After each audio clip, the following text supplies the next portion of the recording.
This time we must send him to the afterlife. Behind Qin Shao, Shi Zhongfu's convoy halted at the bridge. For reasons unknown, several stone pillars have been placed on the bridge, preventing vehicles from crossing, necessitating a foot crossing. Get out. Yes. Shi Zhongfu, along with his 3 confidants, disembarked and began to cross the bridge. Though not far from Qin Shao, they failed to recognize his silhouette. Qin Shao walked step by step toward the opposite side of the bridge, as if each stride resonated with the hearts of Zhuzi and his companions. Closer, closer. Just 10 steps. 9, 8, 7, 1. Detonate, detonate. At Zhuzi's command, a subordinate pressed the detonation button firmly. However, the anticipated violent explosion did not occur. Qin Shao continued to stroll leisurely, soon to exit the blast radius. Zhuzi and his gang were left utterly bewildered. What on earth is happening? Qin Shao slightly tilted his head, glancing towards their hiding place, a peculiar smile gracing his lips. The group, including Zhuzi, felt a jolt of alarm and immediately concealed themselves. This shouldn't be happening, right? What could have gone awry? Could it be that the battery was depleted? No, it was fully charged. Just as they huddled in the bushes, fervently pressing the detonation button, Qin Shao had already stepped beyond the blast radius. He turned back to see Shi Zhongfu merely 20 meters away. Shi Zhongfu, taken aback, realized Qin Shao was right in front of him, quickening his pace and whispering, "Prepare yourselves, we'll strike directly when the moment comes." Yes. His loyal followers tucked their hands into their suits, gripping their daggers tightly, their focus entirely on Qin Shao, oblivious to the manhole cover beneath their feet. Suddenly, Shi Zhongfu noticed a cruel smile curling on Qin Shao's lips, and a pang of dread surged within him. Before he could react, a thunderous explosion reverberated through the campus. A fierce blaze instantly engulfed Shi Zhongfu and his men. The pure steel manhole cover was sent soaring over 100 meters into the air, creating a vast crater near the bridge's end, leaving chaos in its wake. Shi Zhongfu and his associates had vanished without a trace. The group, including Zhuzi, who had been fervently pressing the detonation button in the grass, froze in disbelief. Did it work? Quickly, they looked up and saw that there was not a single figure around the explosion site. Many onlookers were watching the commotion from a distance. Haha, we did it. We finally got rid of that bastard.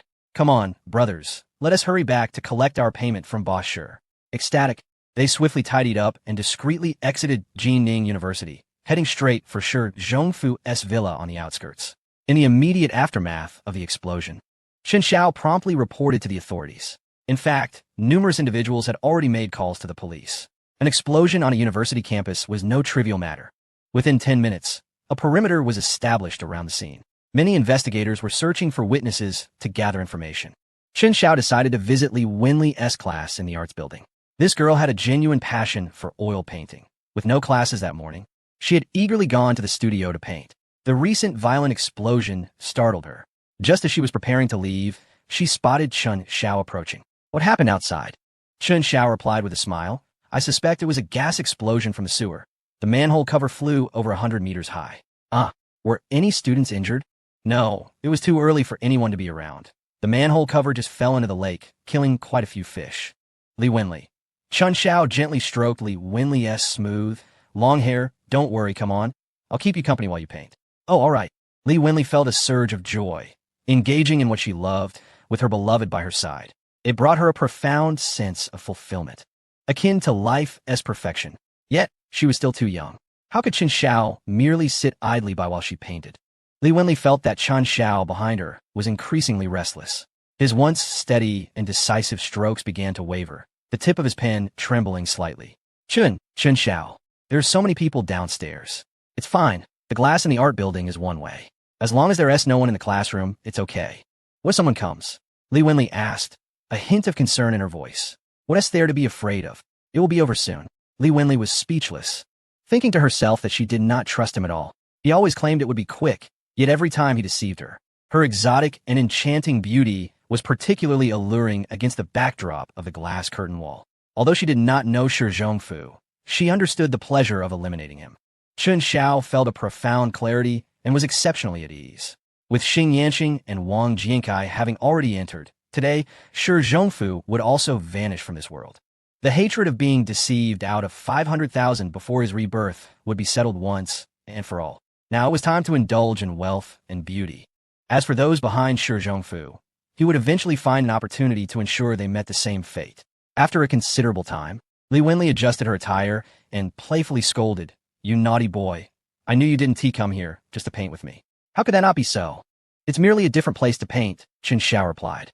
"What a pity. I was painting so well, and you erased it all." Li Wenli felt embarrassed by his words, wishing she could find a crack in the ground to hide in. "What you did, would you leave it there to bear offspring? Let's go back to the dormitory." Chen Xiao was a loss for words. "What time is it? You should paint a little longer." Li Wenli rolled her eyes. "Where would I find the strength to paint? I want to sleep."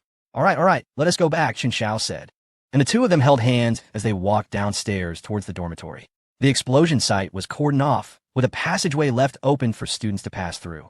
As Chen Xiao and Li Wenli walked by like a couple, they finally witnessed the devastation of the explosion. Even the asphalt road surrounding the sewer had been lifted in large patches. One could only imagine the magnitude of the explosion's energy. If anyone had been nearby, survival would have been impossible. Chen Xiao felt no turmoil within. He had long prepared himself mentally. After escorting Li Wenli to the entrance of the dormitory, he turned back towards his own. Everything continued as if nothing had happened. The traders at Tung Xiao Capital resumed their rotations for vacation. Chen Xiao remained in the dormitory, awaiting the report on the explosion investigation. In a villa on the outskirts of Jining, Zhu Zi and his companions rushed back like Middle Eastern refugees, only to be stopped by bodyguards. "Who are you?" the bodyguard asked. "I am Zhu Zi," Zhu Zi retorted. The bodyguard paused, stepping forward to take a closer look, finally recognizing the man, whose face was covered in dirt and with leaves and dry grass in his hair. Zhu Zi, you're back? Of course, am I blind? Where's Boss Sure? We completed the task to collect our payment. The bodyguard replied. Boss left this morning after receiving a call. Left? What about the money? The bodyguard had no knowledge of the financial matters. I don't know. Zhu Zi's already dark expression grew even gloomier. Damn it. Don't tell me he plans to renege on the payment. What should we do, Zhu Zi? We need to hurry and escape. Please wait a moment. I will call Boss Sure. He is not that kind of person. After saying this, Zhu Zi made the call, but the line was unreachable. Damn it, has he blocked me? He tried several other numbers, but to no avail. His doubts were dispelled. It was clear that it was not a deliberate snub, as even his subordinates could not reach him. Fine, we shall wait here. Boss Sure may be preoccupied with something. All right, please, Brother Zhu Zi, the others responded. They settled in the living room, sinking into the soft sofa, enjoying the cool air conditioning while watching the large screen television. Reflecting on the days that had passed, they felt they had scarcely lived as human beings. Time ticked by slowly. Just as they began to doze off, a news bulletin interrupted the broadcast. Today, an explosion occurred on the campus of Jining University, resulting in the deaths of 4 individuals, among whom was a prominent local entrepreneur, along with 3 young men. The specifics are under investigation. Zhu Zi sprang up in alarm. What is happening? Individuals from society? No students were harmed? The others looked equally bewildered. How could there be civilian casualties? We were supposed to target Chen Xiao. However, before they could fully comprehend the situation, the sound of police sirens filled the air. What the hell? Brother Zhu Zi, what do we do? Zhu Zi was equally flustered. How could they have been surrounded so quickly? The speed of the police action was beyond their understanding. Before they could grasp the situation, they were apprehended by a swarm of law enforcement officers. Zhao Taizhu, you are suspected of involvement in the Jining University explosion. You are hereby under arrest. Zhao Taizhu was taken aback. All his dreams of riches, beaches, sunshine, and bikinis evaporated. For lives lost, this was too much to bear. I confess, it was Shi Zhongfu from Zhongfu Securities who hired us. The officers exchanged incredulous glances. Nonsense. Shi Zhongfu hired you to eliminate himself? Zhao Taizhu was baffled. What? What do you mean? He hired us to kill Chen Xiao. The officers were equally confused by the circumstances. Take them all away. We will sort this out later. As Zhao Taizhu was taken into custody, his mind was in a state of turmoil. For civilians dead? The officers claimed Shi Zhongfu hired them to eliminate himself. I was targeting Chen Xiao, not Shi Zhongfu and his bodyguards. He could never have imagined such a twist of fate. How could they have inadvertently taken out the employer instead? This was utterly absurd. Later in the afternoon, Chen Xiao was summoned for questioning. After briefly explaining the situation, the sequence of events became clear. As a notorious head of the local crime syndicate, Shi Zhongfu had long been on the law enforcement radar.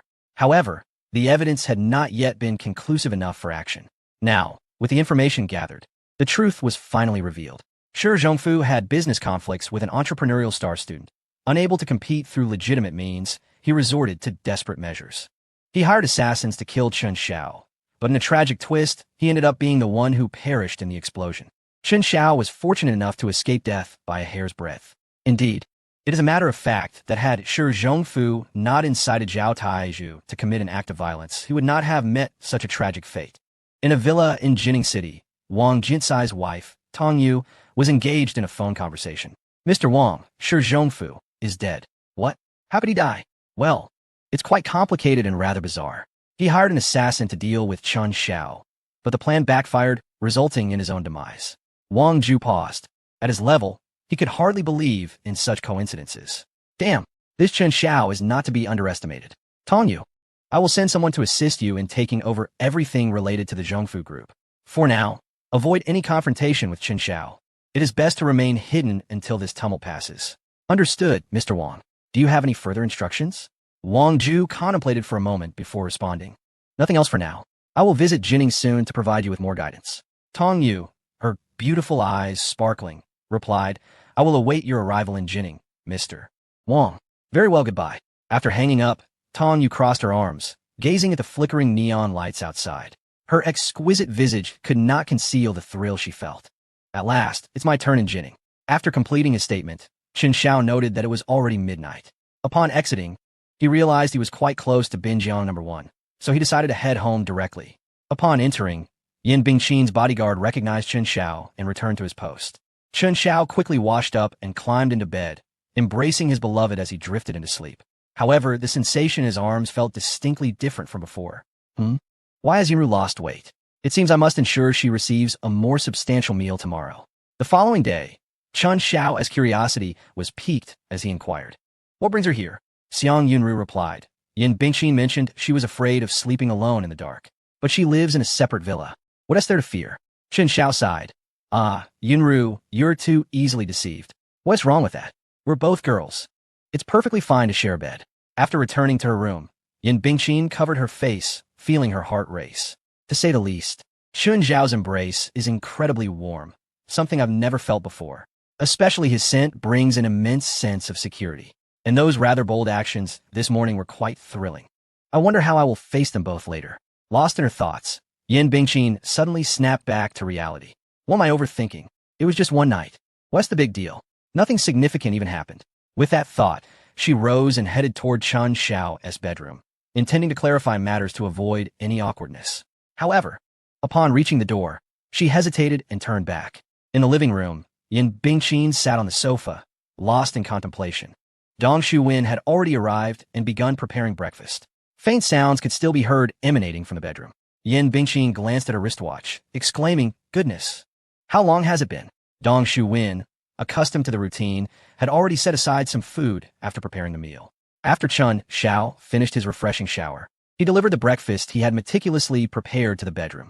Yin Bingqin, feigning calmness, gave Chen Xiao a thumbs up, exclaiming, You're impressive. Chen Xiao retorted, Eat your meal and refrain from making frivolous remarks. Yin Bingqin pouted and decided to act as if nothing had transpired the previous night. The two shared a tranquil breakfast. But as Yin Bingqin absent-mindedly scrolled through her phone, her expression suddenly shifted. Shi Zhongfu is dead? She gasped. Chen Xiao remained unfazed, continuing to eat with composure. Yin Bingqin, taken aback, asked, You knew? He replied, Yes, it was in last night's news. After a moment of contemplation, Yin Bingqin stammered, You do. Chen Xiao chuckled, What a me? I spent the night holding you. Let us not speak carelessly. Yin Bingqin pondered the timing of Shi Zhongfu's demise, especially since it coincided with his intense conflict with Chen Xiao. A flicker of suspicion crossed her mind, yet she dismissed it as inconsequential. I've learned that the person behind him is surnamed Wang, she disclosed. Chen Xiao was momentarily taken aback, responding with a grateful, Thank you. She replied, You're welcome. I don't have any other information. Just be cautious. Chen Xiao nodded, assuring her, Rest easy. There will be no issues. With Shi Zhongfu's death, Xing Yanqing and Wang Jiankai were apprehended, ensuring Sun Ying's absolute safety. After breakfast, Chen Xiao settled on the terrace, lighting a cigarette while admiring the relentless flow of the Chongting River, and called Sun Ying. Hello, Chen Xiao, how are you? Upon receiving the call, Sun Ying's tone was particularly cheerful. A relaxed smile graced Chen Xiao's lips as he replied, I'm well. Shi Zhongfu is dead. Sun Ying paused. Realizing that she was already aware of Xing Yanqing's arrest, and now the death of Shi Zhongfu. Many questions lingered in her mind, yet she chose to keep them unvoiced, understanding that some matters are best left unspoken. Chen Xiao, thank you. Are we still being this formal? Do you wish to return? Sun Ying contemplated before responding. I think I'll stay here to study hospitality management and gain experience. Very well. I'll come to see you on the 11th. Really? I'll be waiting for you. Chen Xiao chuckled. Good. Be sure to buy some clothes. You know what I mean? Chapter 242. The gossiping junior, though Shi Zhongfu had perished, the situation was far from resolved. The aftermath of the Jining University explosion had stirred a wave of public discourse. It seemed the forces behind him had gone into hiding. Chen Zhao's most significant asset, Ocean Group, continued to struggle with low stock prices, yet it had largely transitioned into private ownership, with the majority of shares in Chen Xiao's hands, and only a small fraction held by Yin Bingqin. It was time for Ocean Group to rise from the ashes. Chen Xiao accessed an internal chat group and sent a message, nephew of my aunt. I heard that the setbacks faced by Ocean Group's film and television projects are linked to the perpetrator of the Jining University explosion. Reporter 1. Is that true? This is explosive news. Reporter 2. Did your aunt hear it? Reporter 3. How could this possibly be connected? Nephew of my aunt. Absolutely true. I heard it involves a big shot surnamed Wang who deliberately suppressed Ocean Group and even orchestrated the explosion. The group erupted into fervent discussion. Due to the sensational nature of this news, some journalists dared not report it. However, there are always those audacious enough to take risks. Moreover, Zhong commands a myriad of erratic journalists. These obscure websites overseas are indifferent to one's background, and they thrive on sensationalism. Before long, a plethora of news flooded the internet, particularly among university students, who disseminated it with remarkable speed.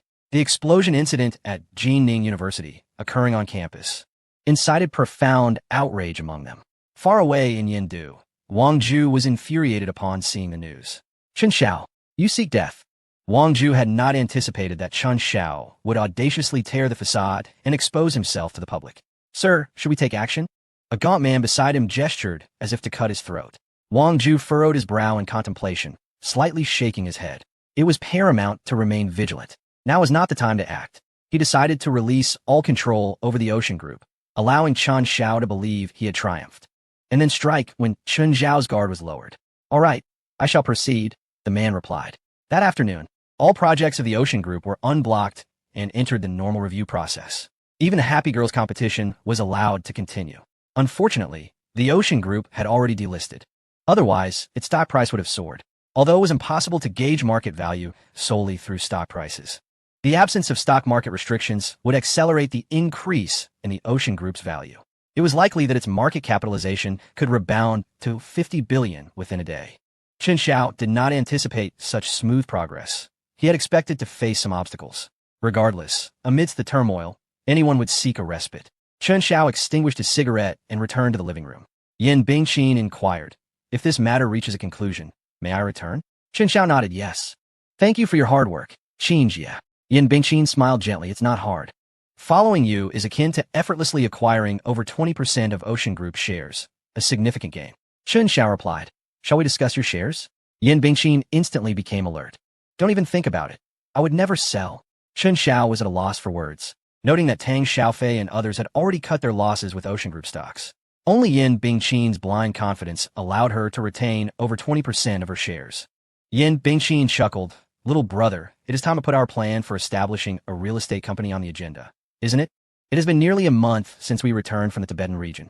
Having purchased shares in Ocean Group, do you still have funds? Yin Bingqin reassured him. Don't worry, I'll come to terms with it. I no longer seek to lead the real estate project. I just want to follow you and benefit from your success. Please don't abandon me. Chen Xiao was taken aback by her pleading gaze. All right. Spare me your theatrics. I can't handle it. Yin Bingqin rolled her eyes. You've already shared a bed with me, and now you bring this up? How hypocritical. Chen Xiao responded, you stay here. I'm heading back to school. In the car, the high-fidelity music resonated beautifully.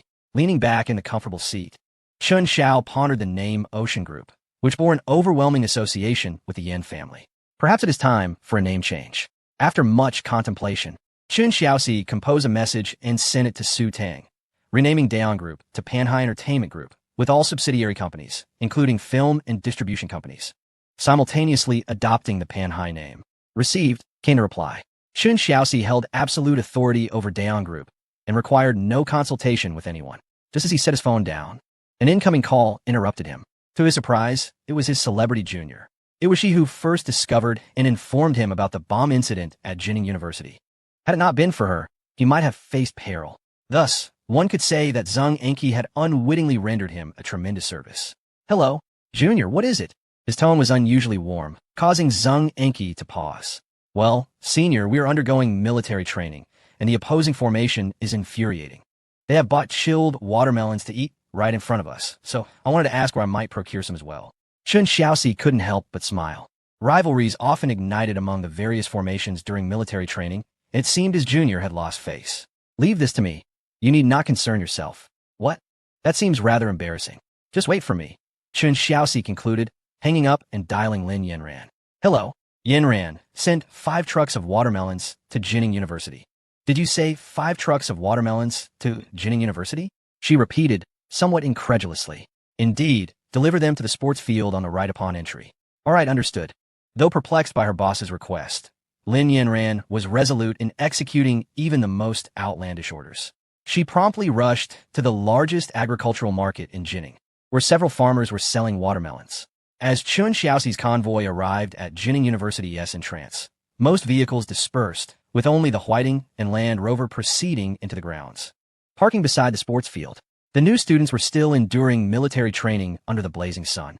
On the road, 2 classmates were carrying an overheated student to the infirmary, with some others seizing the opportunity to slack off and follow. The most absurd occurrence was when a student from one formation collapsed, prompting half of the formation to rush over, nearly sparking a brawl in their eagerness to assist. Chun Xiaoxi sat in the car, enjoying the air conditioning while observing these familiar scenes with great interest. As he shifted his gaze, he noticed a formation in the shade indulging in watermelons, flaunting their bounty to the opposing group. On such a sweltering afternoon in the city, it was akin to a nuclear-level weapon of temptation, almost bringing the rival formation to tears of envy. Chapter 243. I'll keep my distance from you two. A while later, Chun Xiaoxi received word that the watermelon trucks were about to arrive. He exited the vehicle and made his way toward Zhang Enki's formation. One must admit that this cohort of freshmen was far more audacious than the one Chun Xiaoxi had belonged to. Zhang Enki, sing us 3 songs in exchange for a watermelon. The opposing group incessantly chanted this demand, which frustrated Zhang Enki to the point of wanting to ignore them. On this sweltering day, as Zhang Enki sang to the point where her voice seemed to be on fire, she felt a wave of melancholy. Suddenly, she spotted Chun Xiao approaching and her spirits lifted. She dashed out of the formation, racing towards him. The utterance of Senior shattered the hearts of countless boys nearby. Although she was acutely aware of the disparity between herself and her star classmate, witnessing the attention lavished upon her by the Senior naturally stirred a sense of discomfort within her. Chun Xiao smiled gently, wiping the fine beads of sweat from her fair forehead. You must be tired, right? Enki pouted, asserting that she wasn't tired per se, but rather found the boys opposite her to be exceedingly bothersome. Chun Xiao chuckled. No worries, I'll handle it for you. The boys in the opposing formation, witnessing the intimacy between Chun Xiao and Zhang Enki, coupled with his provocative remarks, were instantly displeased. In the presence of a goddess, how could one possibly concede? Regardless of his senior status, the freshmen were emboldened and united in their defiance. One of them snidely remarked, as a senior, Isn't it inappropriate to meddle in the affairs of the newcomers? Being a seasoned individual, Chun Xiao understood precisely what was brewing in the minds of these freshmen. It's perfectly appropriate. Seniors should look out for their juniors. After all, we are from a prestigious institution, and the freshmen have not committed any egregious acts.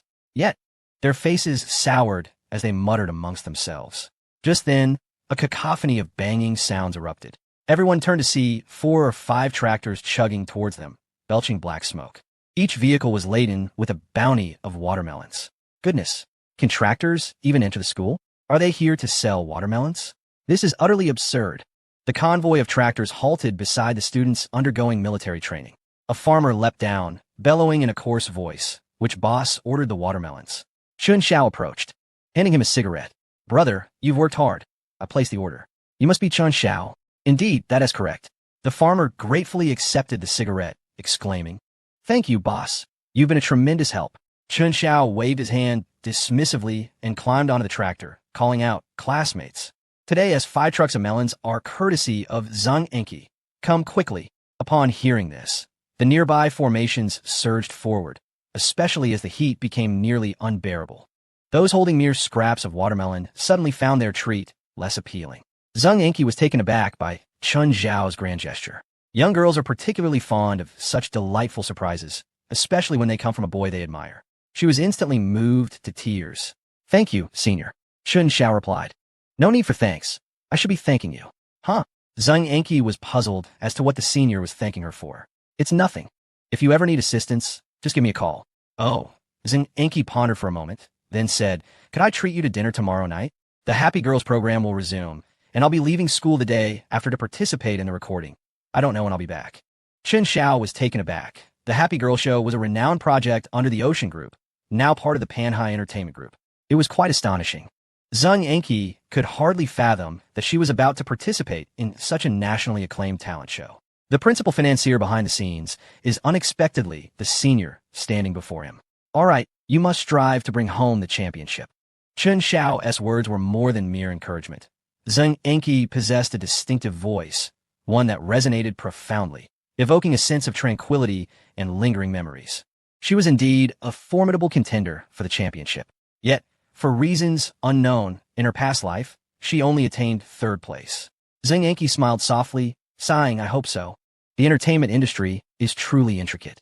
Chun Xiao was taken aback, pondering the implications of her statement. Was there a hidden agenda in this program? Coincidentally, he was scheduled to visit the Panhai Entertainment Group soon. He would take the opportunity to investigate further. He reassured her, "Just focus on your efforts. Leave the rest to fate." Zheng Enki responded, "That's quite poetic. Thank you, senior. See you tomorrow." "See you tomorrow," Chun Xiao replied as he exited the stadium. The newcomers were still engrossed in their fervent revelry.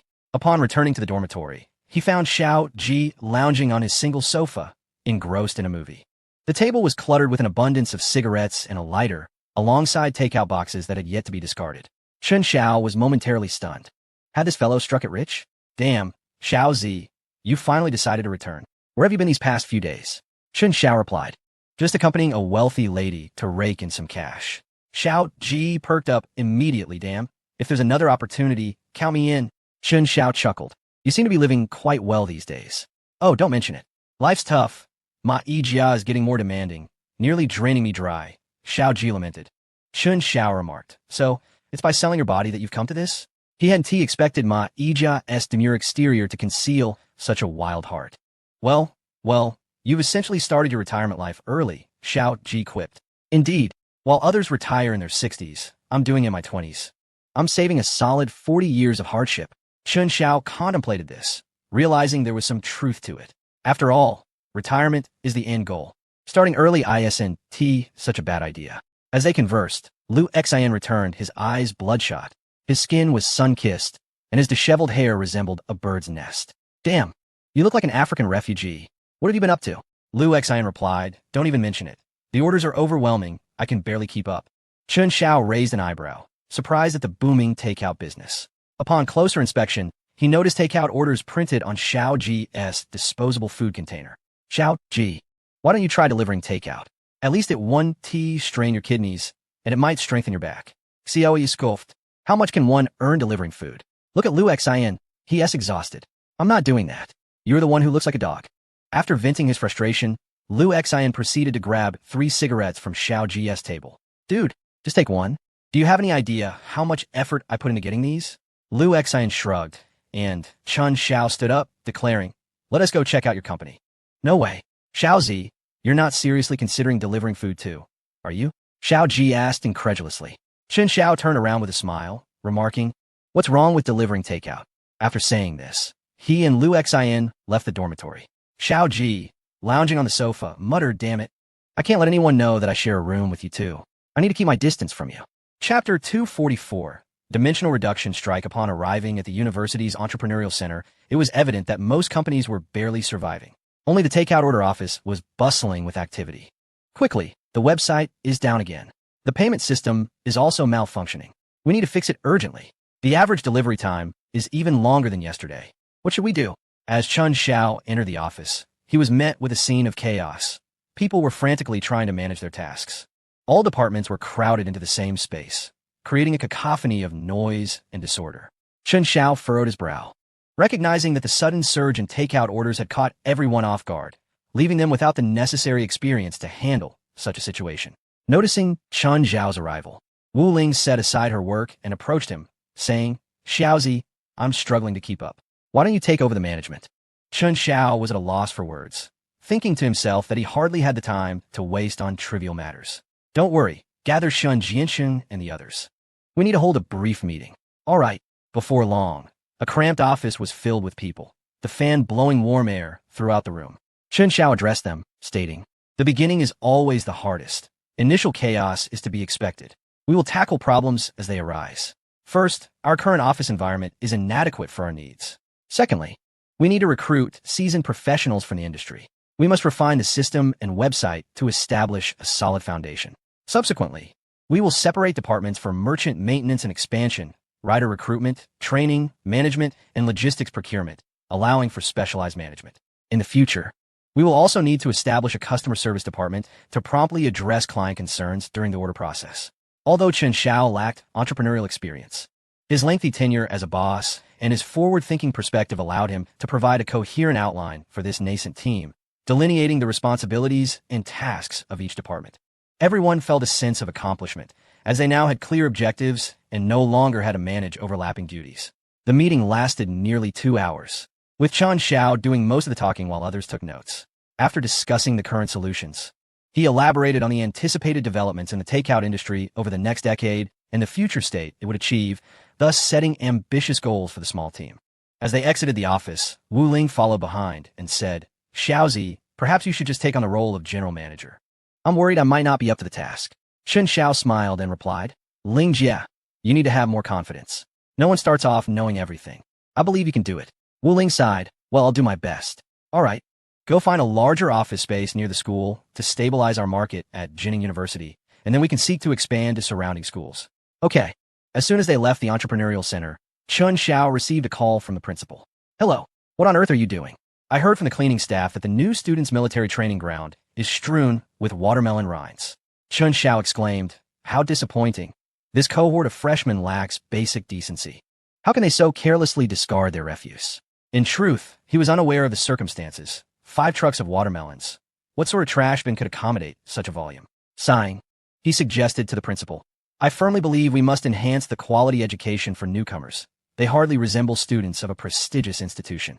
The principal, taken aback, replied, "That is not the issue I wish to discuss. I was inquiring about the origin of the watermelons." "Ah, the watermelons," Chen Xiao explained. "I observed my junior classmates struggling through their military training, so I purchased them as a gesture of care and concern for my fellow students." "Surely, that cannot be wrong?" The principal was left speechless. "Chen, if military training is not arduous, then what is the purpose of it? It would be better to let the students return to their dormitories and rest." Chen Xiao admitted, "I see your point." He then added, "By the way, I heard you initiated a food delivery service?" "Indeed, principal, this is a project I initiated with my classmates to embark on entrepreneurial venture." "Excellent," the principal responded. "After consideration by the Entrepreneurship Office, we have decided to allocate an entire floor of the university's Entrepreneurship Center for your use. Do well and bring honor to our institution." Chen Xiao was taken aback, pleasantly surprised that the principal had preemptively resolved the office space issue before he even mentioned it. "Principal Liu, I truly do not know how to express my gratitude. Perhaps I can order you some takeout?" Principal Liu replied, "No need. I will place the order myself to experience your company's service." "All right then." After hanging up, Chen Xiao shared the news with Wu Ling before returning to his dormitory. The development of the food delivery service was progressing steadily. Currently in its nascent stage, Jining University served as its cradle and testing ground. Once sufficient experience was amassed, expansion beyond its borders would commence. Upon returning to his dormitory, Chen Xiao was surprised to find Shi Teng present, engrossed in a video game with Xiao Ji. Upon noticing Chen Xiao's return, Shi Teng momentarily paused, his lively demeanor instantly subdued. Xiao Ji queried, "Xiao Zi, aren't you off delivering food? Why are you back?" Chen Xiao chuckled. "The delivery business is quite challenging."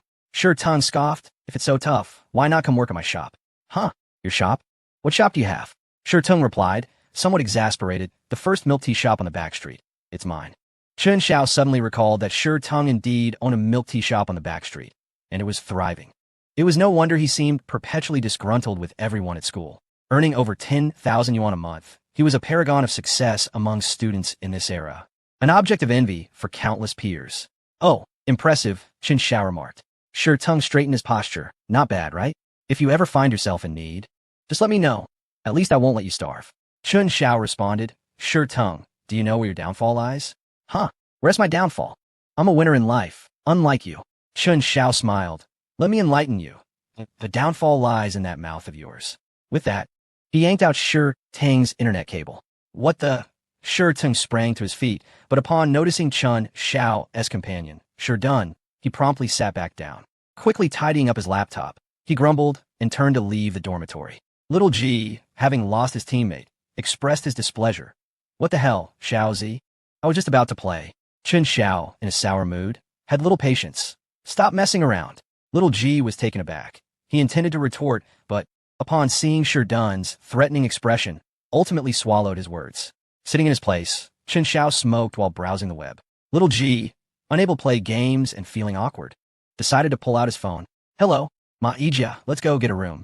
After Little G left, Chen Xiao picked up his phone and called Su Tang.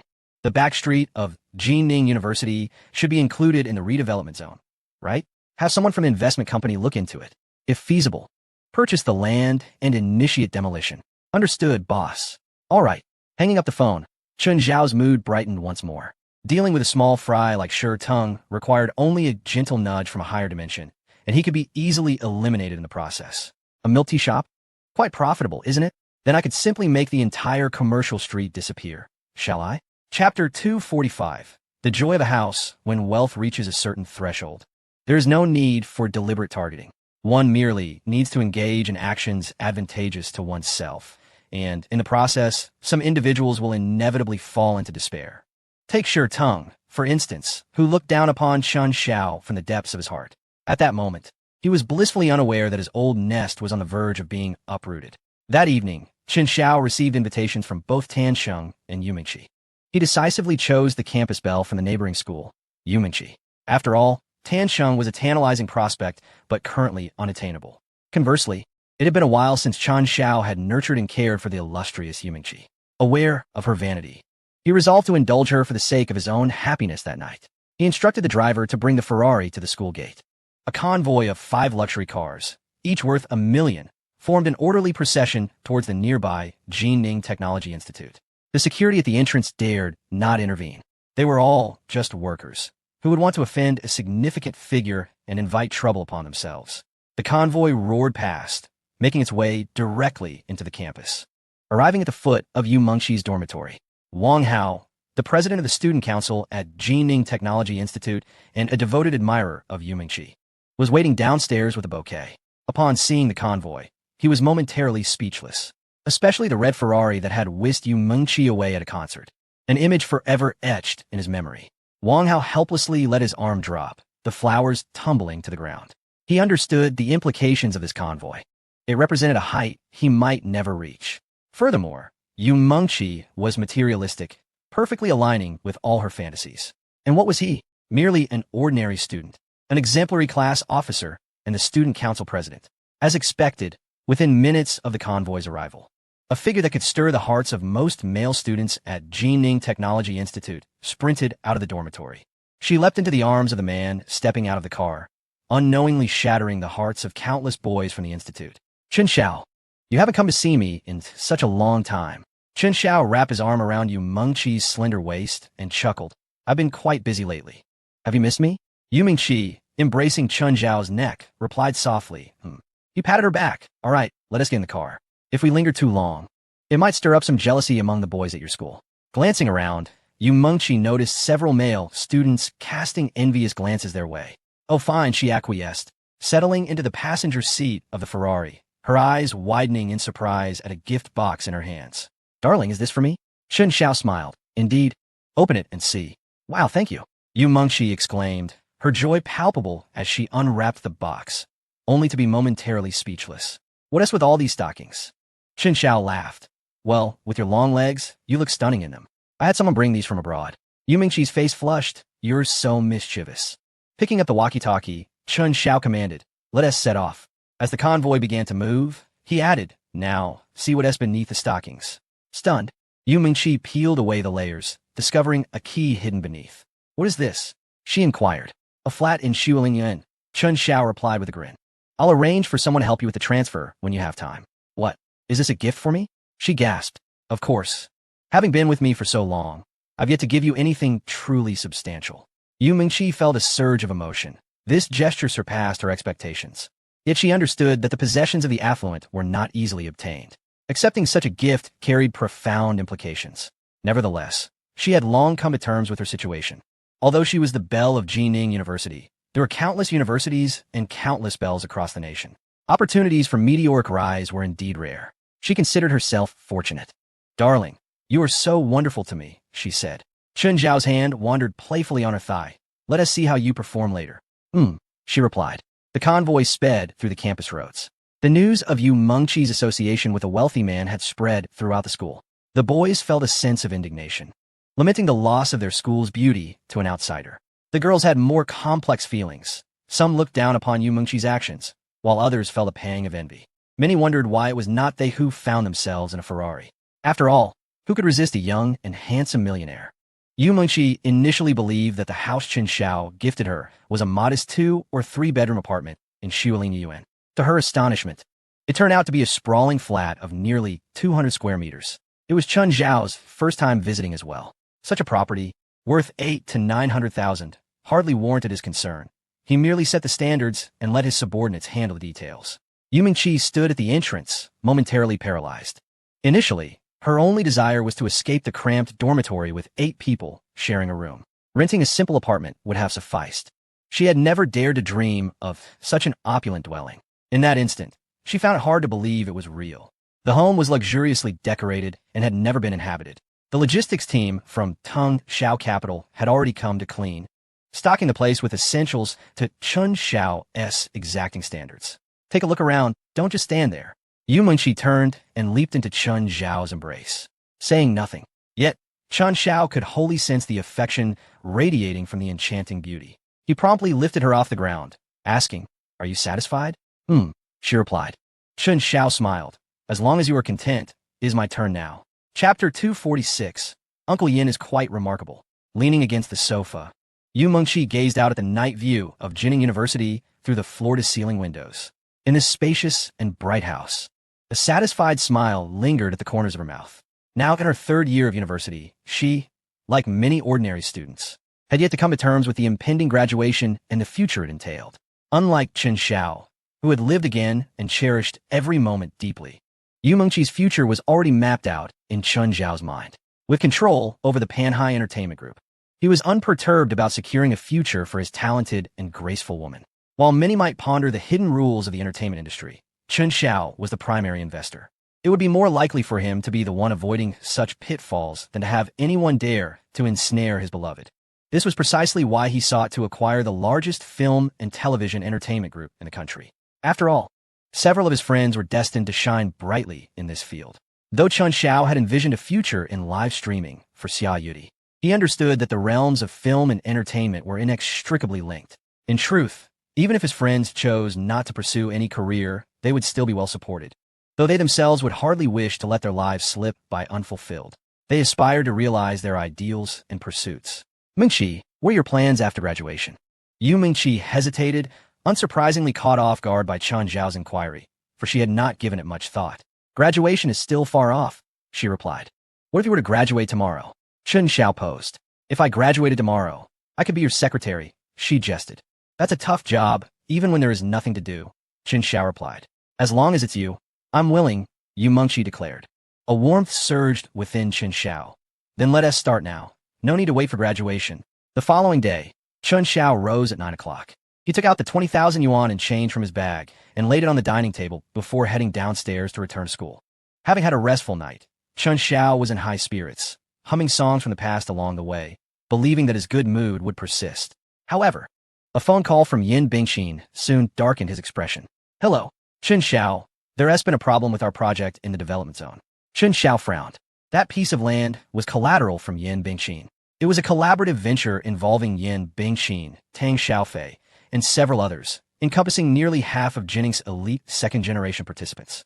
How could there be an issue? What is going on? He inquired. Yin Bingqin explained. To the south of our project lies land owned by the Launching Group, which is planned to construct a super high-rise building. Once completed, it will overshadow half of our project's sunlight. Launching Group? Don't you have shares in that? Chen Xiao asked. Yin Bingqin sighed. Though I do hold shares, it is too small to wield any influence. Is it your father who is involved? No. It's by Lansheng. Chen Xiao pondered for a moment. Is your father at home? He should be. Are you coming over? Yes, I'll wait for you. All right. Chen Xiao hung up the phone and waved his hand as the car following him accelerated to his side. Lu Gu, let us head to Zijing Manor. All right. On the way, Chen Xiao pondered deeply. Was Yin Ziyuan truly unaware of this matter? Was it the man surnamed Wang behind Shi Zhongfu who had instigated him to act this way? Did Yin Ziyuan genuinely wish to oppose me? With these lingering doubts, Chen Xiao arrived at Zijing Manor.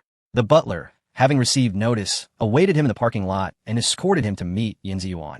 In the study, Yin Ziyuan watched Chen Xiao approach from below, feeling somewhat reflective about his own age. Once, he had been just like Chen Xiao, full of vigor and unrestrained in his dealings.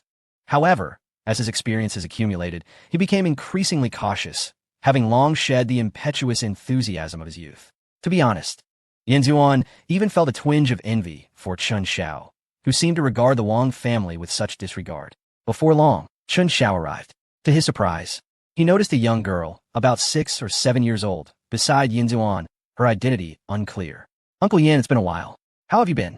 Yin Ziyuan smiled, offering him a cigarette. Not bad, please have a seat.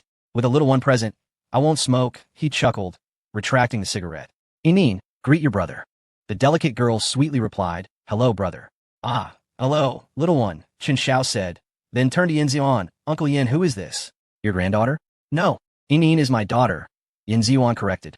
Oh, I see now. Well done, Uncle Yin still going strong. Yin Ziyuan laughed. Not at all, my dear nephew, you jest.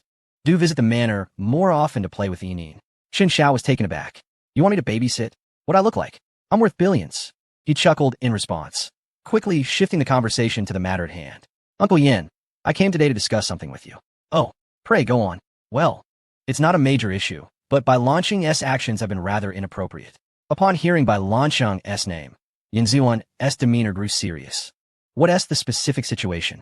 Chen Xiao was uncertain whether he was genuinely uninformed or merely feigning ignorance. However, considering Yin Ziyuan was the wealthiest man in Jining, with his business spanning various sectors, it seemed plausible that he might not be familiar with the details of a specific real estate project. It's about the project in the development zone. Chen Xiao explained the situation thoroughly. Oh, I see.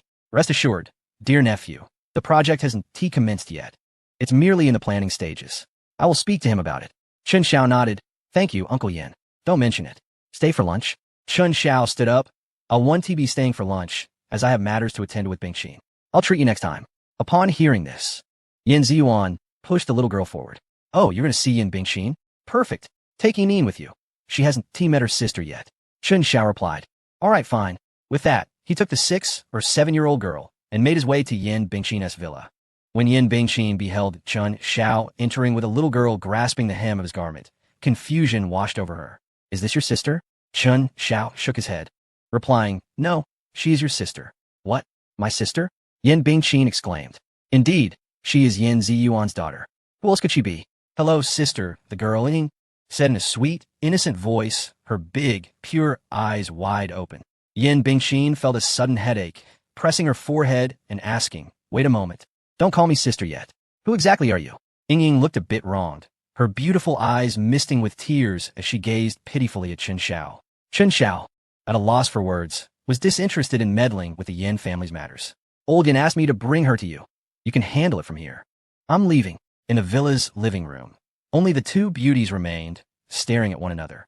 Ying clutched her clothes, visibly frightened, while Yin Bingqin's exquisite visage was marred with worry. Resting her chin on her hand, she sighed and inquired, what is your name?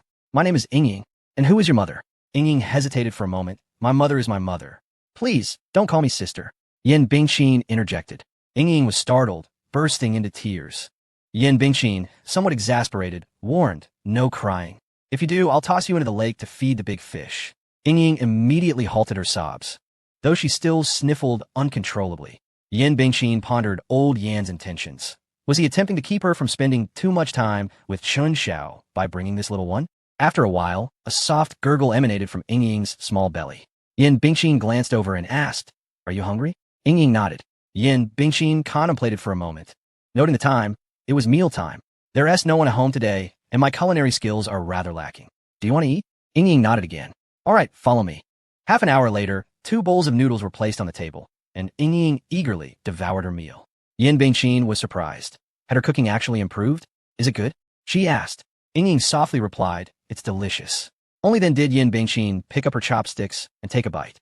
However, she truly admired Ying Ying's ability to consume such unpalatable food. Seizing Ying Ying's chopsticks, she declared, "Stop eating. I'll take you out to find something better." "How can you eat this? Doesn't your mother cook for you?" In an instant, Ying Ying's large eyes filled with tears. "I don't have a mother." Yin Bingxin was taken aback. No mother? The shared plight caused her heart to ache. No wonder she could savor such dreadful food. At such a tender age, she had already grasped the ways of survival and the complexities of human relationships. How much hardship had she endured to learn these lessons? As Yin Bingxin gazed at the young child before her, memories of her own childhood flooded back. With her parents absent, the servants had shown little genuine care. Being old Yin's illegitimate daughter only compounded the difficulties. She pulled out her phone and dialed, "Hello? Please reserve a private room at Highway Hotel for 2. After hanging up, she asked Ying Ying, "Would you like to join me for a meal?" Ying Ying nodded eagerly. "Are you not afraid that I might toss you into the lake to feed the big fish?" Ying Ying pondered for a moment before shaking her head. Yin Bingxin smiled slightly. "Then let's go. I shall take you to savor some exquisite fish." Upon returning to the dormitory, Chun Xiao encountered Xiao Ji and Shi Tung downstairs. Originally, Xiao Ji had purchased a brand new imported scooter for over 7,000, making him the most stylish individual in Building 5. However, at that moment, he looked on enviously at Shi Tung, who had acquired a BMW sedan. To be precise, it was a 2000 model of the BMW 3 Series, an aged vehicle, having changed hands multiple times. "Wow, your car is quite outdated, isn't it?" Xiao Ji remarked with a hint of bitterness. Shi Tung shrugged. "What do you know? The age of a car signifies that we were affluent early on. Who would suspect that I bought a second-hand vehicle? Others would think I was driving a BMW a decade ago." Xiao Ji retorted, "You were 10 years old a decade ago." Shi Tung shot back, "Shut up. I'll just tint the windows so that no one can see how old the driver is." "Well, there's really no need for you to take out a loan. Look at me. I paid for my scooter in full," Xiao Ji replied nonchalantly. Shi Tung was not pleased. "Can you even compare yourself to me? I earn over 10,000 a month. I'll pay off the loan in less than a year. What about you? Would you dare to take out a loan?" With that, Xiao Ji fell silent. Shi Tang's earnings from the milk tea shop were indeed quite lucrative for a student. The fact that someone so young could drive a third-hand BMW still made Xiao Ji envious. "Tungu, when can I borrow your car?" Shi Tung glanced at him. "For a date?" Xiao Ji gave a knowing smile. Shi Tung continued, "You can take a girl out, but you two must not engage in any shenanigans in my car." Xiao Ji shrugged. "No worries, I'll wash it for you afterwards." "Get lost." Xiao Ji replied, "If we're not doing anything, can I at least take it for a spin?" Shi Tung shot back. "Do you even have a driver's license?" "Nope. Who needs one to drive around campus?" "Get out of here. I don't want to deal with trouble. Talk to me again when you have a license." Xiao Ji was speechless, realizing he had wasted his efforts. He glanced at the old BMW and remarked, "It's so ancient that even dogs wouldn't want to ride in it." With that, he turned and walked away. Shi Tung took a moment to process this, then yelled after Xiao Ji, "Damn you." Chun Xiao, passing by, nearly burst into laughter at their antics. Shi Tung, already fuming, glared at Chun Xiao, his expression darkening further. Perhaps emboldened by his BMW, he shouted, "What are you looking at, you insignificant creature? You'll never be able to afford a decent meal in your life." Chun Xiao paused. Yes. I was just admiring your chicken feathers." Shi Tung snapped. "Are you trying to disrespect me?" Chun Xiao flexed his wrist and walked straight over. Shi Tung immediately recoiled, jumping into the driver's seat and locking the door. "Come on, smash my car and see if I don't sue you." Chun Xiao couldn't help but chuckle. He tapped on the car window and said, "Shi Tung, I suggest you sell your car while you still can. Don't find yourself in a position where you can't repay the loan and have to sell in disgrace." Inside the car, Shi Tung raised a middle finger. "I earn over 10,000 a month. I can pay off the loan." That evening, Chun Xiao, in a light-hearted manner, announced his intent to treat the entire